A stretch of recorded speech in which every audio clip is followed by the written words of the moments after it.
લોકસભાની ચૂંટણીને ધ્યાનમાં લઈને ગુજરાત કોંગ્રેસ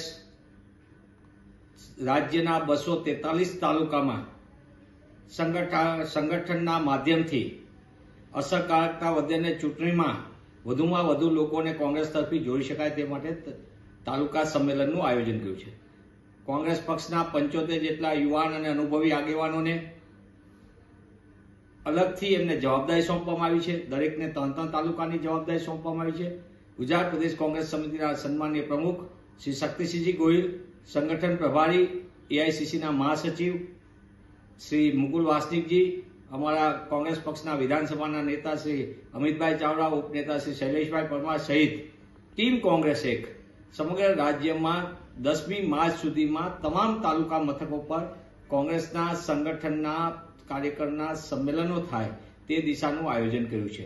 સંમેલનો